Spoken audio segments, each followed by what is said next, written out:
Biglang sumabog ang tangke ng LPG ng buksan ng residenteng nagluluto lang sana sa Navotas. 6 ang sugatan. Nasa frontline ng balitang yan si Dave Abuel, exclusive. Sa kuha ng CCTV, naglalaro pa ang mga batang ito sa isang eskinita sa barangay NBBS Dagat-Dagatan sa Navotas kaninang umaga. Nang biglang isang malakas na pagsabog ang gumulantang sa mga residente. Halos matamaan ng mga debris ng pagsabog ang mga bata sa eskinita. Nagliparan ang mga trapal at malaking payong.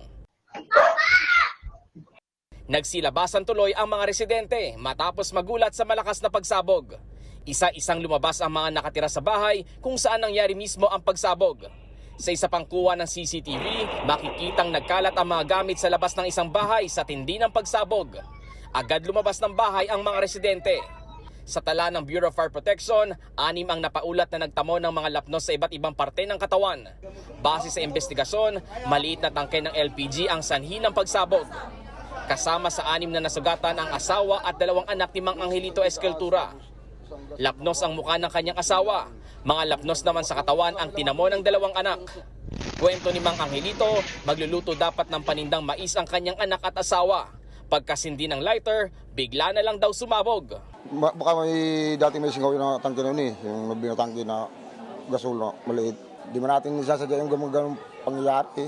Nalangin na lang na sana malagpas ang ganyan. Gumaling sila.